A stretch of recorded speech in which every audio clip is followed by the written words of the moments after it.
Bonjour et bienvenue dans cette vidéo de peinture aquarelle. Pour cette peinture aquarelle, j'ai utilisé un format A3, donc de papier aquarelle Canson. C'est un format que je n'utilise pas souvent, mais que j'ai voulu explorer pour cette vidéo. Et donc d'habitude j'utilise des formats plus petits comme des A4 ou des A5. Mais donc pour cette vidéo, j'ai voulu faire quelque chose d'un peu plus grand, d'un peu plus gestuel, et je voulais le partager avec vous.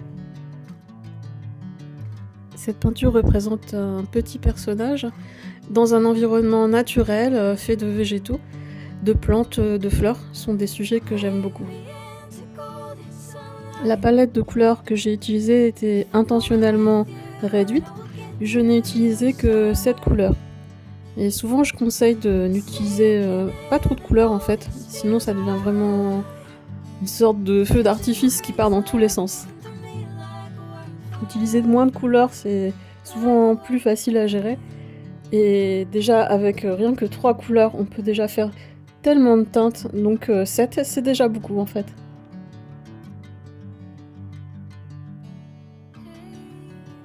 Pendant que vous me voyez peindre, j'avais envie de vous parler un petit peu de mon processus de création.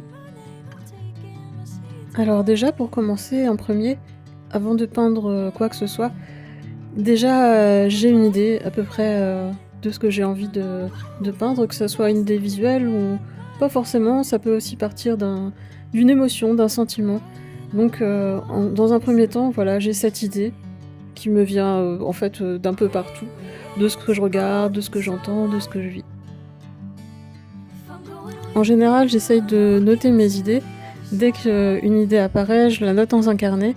Et après, avec toutes ces idées, je peux parfois en retirer une et l'exploiter plus tard. Pour cette peinture, mon idée c'était de placer un petit personnage en bas à droite ou en bas à gauche de la feuille. Un personnage qui serait totalement entouré d'un monde végétal, mais qui serait vraiment très petit en fait par rapport à la taille des végétaux, des plantes, des fleurs. Et tout cet environnement de végétaux serait un peu comme une sorte de motif un peu grouillant autour du personnage. Une fois que j'ai l'idée en tête et que je la visualise à peu près dans ma tête, je vais poser juste un petit croquis d'intention sur une feuille. Donc c'est vraiment déposer l'idée sur le papier. Pour ça, j'utilise un petit format, c'est rapide, et ensuite je viens juste poser les masses. Donc pour cette illustration, j'avais décidé d'avoir 5 zones à peu près différentes de types de végétaux différents et une zone où il y aurait le personnage. Donc j'ai posé des cercles sur la feuille, donc un cercle pour le personnage et d'autres cercles pour positionner les végétaux.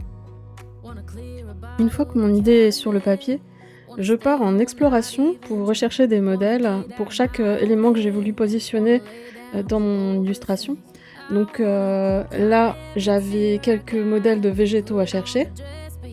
Je suis allée dans le jardin, je me suis posée, j'ai regardé ce qu'il y avait autour de moi dans le gazon et j'ai trouvé à peu près 5, 6, 7 types de végétaux, de fleurs, de feuilles que j'ai pu dessiner et photographier. Donc en général, je fais des croquis rapides sur place. Après, s'il y a un élément qui m'intéresse un peu plus, je vais aller approfondir le dessin. Et ensuite, je fais aussi quelques photos donc, pour garder une trace de ce que j'ai vu. Et ce qui me permet aussi de retravailler ces photos, de les redessiner chez moi, tranquillement. Alors bien sûr, tout ça c'est pour l'inspiration. Au départ, je fais un croquis assez réaliste, assez détaillé, mais je redessine plusieurs fois jusqu'à obtenir une forme plus simple, plus synthétique pour avoir quelque chose de plus stylisé que je vais pouvoir utiliser dans mon illustration finale. Ensuite, je passe au brouillon, donc c'est un dessin assez stylisé, pareil, assez simple, pareil, toujours sur un petit format, un peu plus grand que sur le croquis d'intention. Mais à ce niveau-là, je me contente de placer les formes un peu plus détaillées, bien sûr. Je place aussi le personnage, mais je ne rentre pas vraiment dans le détail, en fait. J'ai posé des masses, j'ai commencé à utiliser tout ce que j'ai fait comme recherche avant pour placer les végétaux. Et donc à ce niveau-là, on a un brouillon et on va ensuite continuer un peu plus loin. Une fois que j'ai terminé mon brouillon, je vais passer à l'agrandissement. Donc j'ai 2 techniques, soit je le fais vraiment, à l'ancienne sur du papier avec un agrandissement au carreau, ou soit, je le fais sur mon ordinateur, donc dans un logiciel d'édition. Personnellement, j'utilise Pen Toolside, mais vous pouvez en utiliser d'autres comme Photoshop, voire même Illustrator, ça peut faire l'affaire. Une fois que j'ai réalisé le liner sur ordinateur, eh bien je vais venir l'imprimer sur 2 petits formats A4 que je vais réunir sur un grand format A3. C'est ce format A3 que je vais venir ensuite placer derrière ma feuille de papier aquarelle, et grâce à une source lumineuse qui est soit une tablette lumineuse, même parfois je peux me servir d'une vitre, je vais pouvoir recopier le dessin grâce à la transparence et à la lumière. La prochaine étape, c'est la recherche des couleurs. Les couleurs que je vais utiliser dans mon illustration. Donc en général, j'essaye de me limiter à 4 ou 5 couleurs que je vais décliner, et je les trouve souvent soit dans les livres, soit dans des palettes que je trouve sur internet. On peut aussi en trouver dans des magazines en recherchant bien sur des photos. Mais on peut aussi s'inspirer de nos propres photos qu'on a prises et des couleurs qu'on aime. Une fois que j'ai trouvé une palette de couleurs qui correspond aux intentions que je veux faire passer sur l'illustration, je vais donc récupérer ces couleurs et je vais les retranscrire avec ma palette d'aquarelle. Pour cette illustration, j'ai utilisé pas mal de bleu, un peu de vert, donc on est resté beaucoup dans les couleurs froides pour le fond, et ensuite quelques touches de rose et d'orange. Donc pour le bleu, j'ai utilisé 3 bleus, un bleu de phthalo, un bleu de Prusse, un indigo. Pour le vert, c'est un vert viridien. Le rose, c'est un rose que j'aime beaucoup, c'est le rose de Madère. Et pour les orangés, j'ai utilisé un rouge clair et un orange. Une fois que j'ai déterminé toutes les couleurs que j'allais utiliser avec ma palette d'aquarelle, je vais faire un essai de couleurs sur un petit format pour voir à peu près où je vais placer telle ou telle couleur, tel accent, telle ambiance. Et souvent je fais ça sur un petit format, un format la moitié d'un A5 par exemple. Mais il m'arrive aussi d'utiliser mon ordinateur, donc pareil, un logiciel sur lequel je viens poser mes couleurs sur le liner que j'ai dessiné précédemment. Quand j'ai sorti toutes ces couleurs sur mon ordinateur, eh bien je fais pareil, une sortie imprimante, et j'ai face à moi un modèle que je peux utiliser. Donc un modèle pour m'inspirer, bien sûr, je ne vais pas recopier exactement ce que je vois sur ma feuille imprimée. Et donc je pose cette feuille à côté de ma première version d'aquarelle, et ensuite je viens l'utiliser pour m'en inspirer. Pour terminer, quand je suis passée par toutes ces étapes et que j'ai donc les couleurs à côté pour pouvoir réaliser mon aquarelle en plus grand, il m'arrive parfois de faire d'abord un essai sur un format plus petit, c'est ce que j'ai fait pour cette illustration. J'étais vraiment perfectionniste sur ce coup-là. Mais sinon, j'ai remarqué qu'en général, quand on a un modèle couleur, qu'on a le liner, il suffit de partir à l'aventure, de poser ses couleurs, et en général, bon, ça se passe plutôt bien.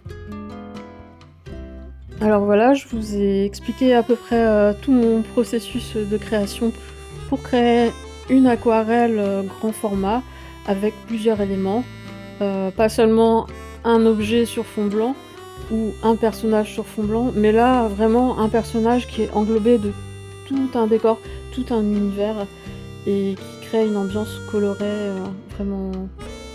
vraiment plus poussée.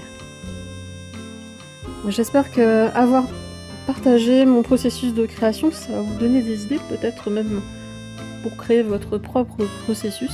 C'est vrai que pendant longtemps, j'utilisais pas de process pour créer des illustrations ou d'autres travaux. En fait, ça peut s'appliquer à plein de choses. Mais disons que ça a vraiment un avantage. Voilà, donc j'espère que mon processus de création pourra vous aider.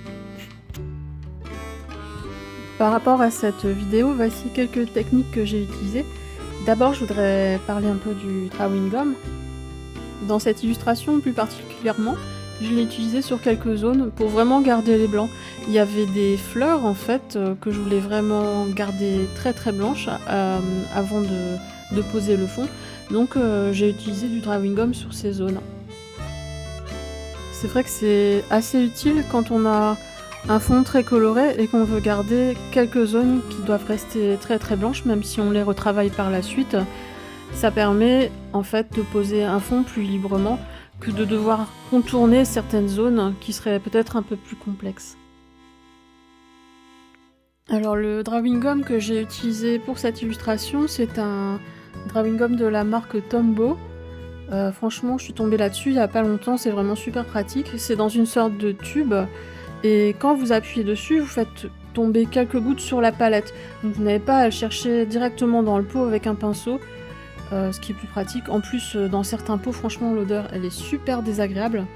Donc je trouve que faire tomber quelques gouttes sur sa palette, c'est déjà mieux, ça sauvegarde le nez. Pour appliquer le drawing gum sur ma feuille, j'utilise un pinceau que je vais tremper préalablement dans du liquide vaisselle. Ça permettra en fait que le drawing gum n'adhère pas au poil du pinceau, ce qui pourra en définitive sauver beaucoup de vos pinceaux. Une fois que j'ai posé le drawing gum et qu'il est sec, il faut faire déjà très attention à ce qu'il soit sec, il faut être un peu patient. Et en aquarelle, en général, la patience est de mise. Et bien, une fois qu'il est sec, je peux donc poser mon grand lavis d'eau clair sur toute ma feuille.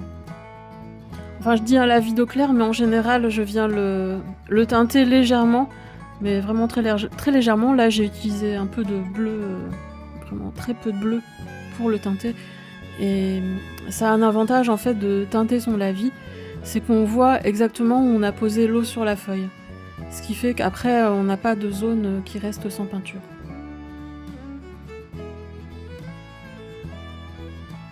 Ensuite, quand j'ai toute cette zone de fond, donc de mon papier qui est humidifié, je vais pouvoir venir poser mes premières couleurs, mes premières teintes. Donc pour mon fond, j'ai surtout utilisé du bleu et je suis partie du bleu le plus clair, ensuite au bleu le plus foncé. J'ai posé des touches de bleu beaucoup plus clair, donc j'ai commencé par diffuser du bleu de phthalo sur toute ma feuille.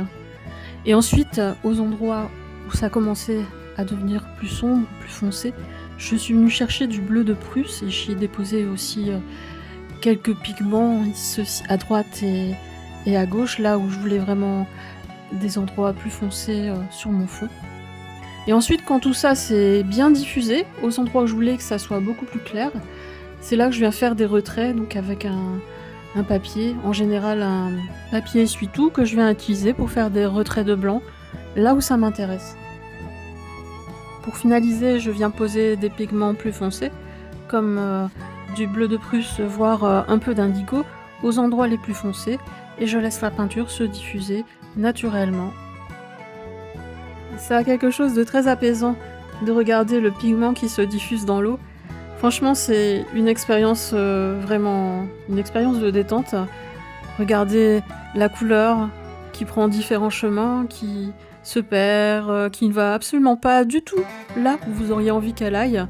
Mais en fait, ça crée toujours des incidents un peu partout, on contrôle rien, puis c'est aussi ça la beauté de l'aquarelle. J'aimerais aussi parler d'une autre technique d'aquarelle que j'utilise, c'est le lavis. Alors le lavis, c'est poser des pigments donc humides avec de l'eau sur un fond sec qui contient lui-même déjà des pigments. Pour résumer simplement, vous venez poser de la peinture sur un fond qui est déjà sec.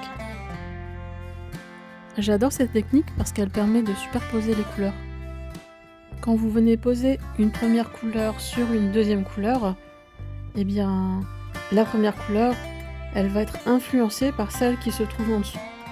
Ce qui fait que peu importe la couleur que vous allez poser sur votre fond, il y aura toujours une harmonie qui va ressortir. C'est en ça que je trouve que le lavis est intéressant, puisqu'il permet toujours d'avoir une jolie cohérence au niveau des couleurs. Dans cette illustration, j'ai utilisé le lavis pour peindre les fleurs, les feuilles, mais ce que j'ai ajouté en plus, en fait, sur chaque petite partie, c'est une fusion des couleurs. C'est-à-dire, je n'ai pas peint qu'avec une seule couleur sur une feuille par exemple, mais sur chaque feuille j'ai utilisé une couleur et ensuite je suis venue en rajouter une deuxième, voire une troisième pour foncer certaines parties ou pour changer un peu la couleur du bas vers le haut, de la gauche vers la droite, afin d'avoir quelque chose de moins homogène. Parce que c'est ça aussi qui est intéressant quand on fait de l'aquarelle, c'est que par exemple si vous avez votre modèle de couleur à côté et que vous reproduisez exactement la même chose, il y aura vraiment, enfin je veux dire, très peu d'intérêt. C'est comme si vous faisiez un peu du remplissage, on va dire. Mais il n'y a rien de drôle là-dedans. Donc le fait de venir rajouter des fusions, de jouer avec la couleur, ça rajoute de la profondeur, ça rajoute de l'expérience, et puis vous, franchement, vous vous amusez beaucoup plus. Voilà donc 3 techniques que j'ai utilisées pour faire cette illustration à l'aquarelle. J'ai utilisé du drawing gum, j'ai utilisé la technique dite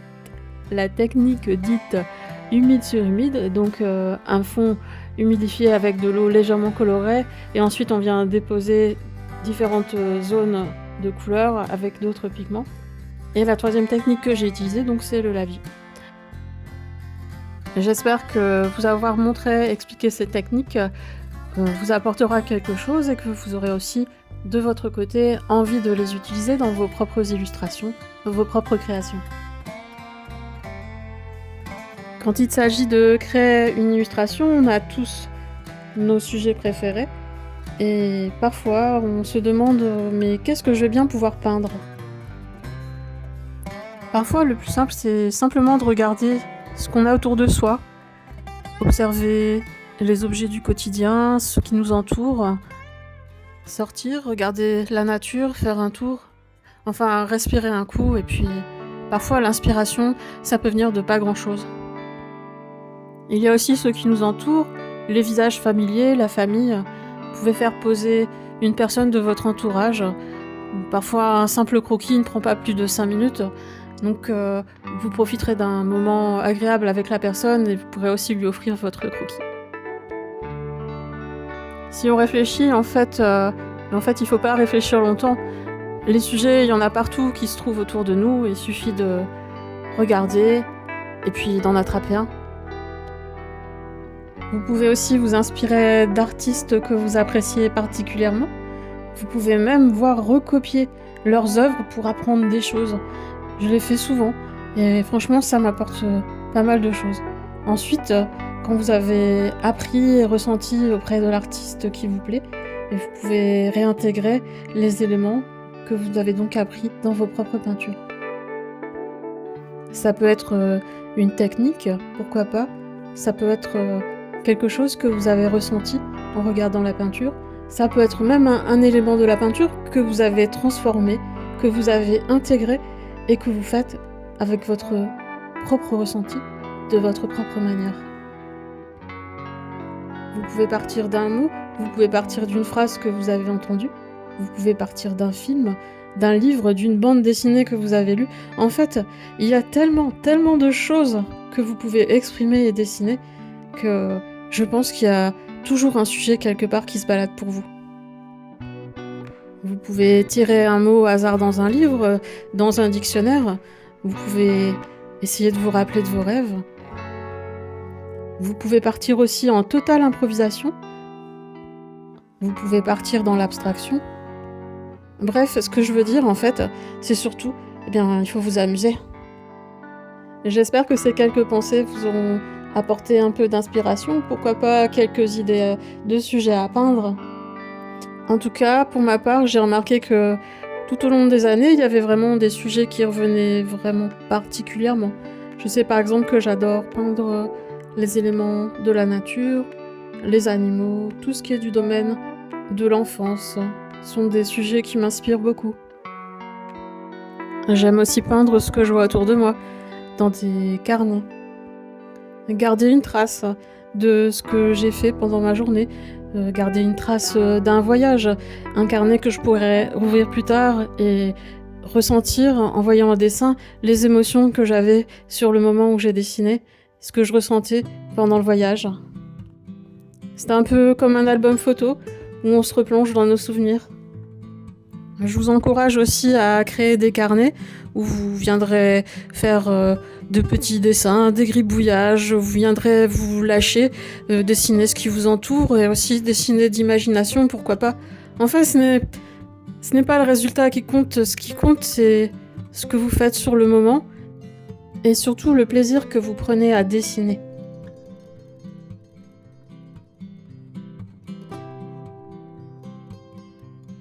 Je vais vous parler maintenant du matériel que j'ai utilisé pour réaliser cette illustration. Pour les pinceaux, en général, j'utilise des pinceaux à la vie. Pas pour celui que vous voyez maintenant à l'écran. Mais les pinceaux à la vie sont vraiment pratiques, donc les pinceaux aquarelles à la vie, parce qu'ils permettent de retenir beaucoup d'eau dans leur poils, et ce qui donc permet de peindre plus longtemps sur une surface. J'utilise souvent des pinceaux imitation poils de martre. Ce sont des imitations, mais elles font vraiment bien le taf. Le poil du pinceau est réactif. Il reprend sa forme quand vous avez aplati le bout du pinceau sur la feuille pour faire des effets d'épaisseur par exemple. Et donc il reprend toujours sa forme et il a une pointe vraiment très fine, ce qui permet d'aller aussi dans les détails. Donc c'est vraiment intéressant comme type de pinceau. Donc le pinceau La Vie aquarelle en imitation de poils de martre. Pour les aquarelles, j'ai utilisé des aquarelles Daler Rowney. Ce sont des aquarelles Daler Rowney qui sont d'un prix vraiment abordable et d'une qualité tout à fait correcte que vous pouvez utiliser pour tout type d'illustration à l'aquarelle. Pour le papier, j'ai utilisé un papier Canson aquarelle. Donc c'est un bloc XL de qualité étudiant. C'est aussi un papier de qualité tout à fait valable que vous pouvez utiliser soit quand vous débutez à l'aquarelle, soit quand vous êtes à un niveau un peu plus avancé. Je trouve qu'on peut faire déjà de très belles choses, même s'il est qualifié de qualité étudiant.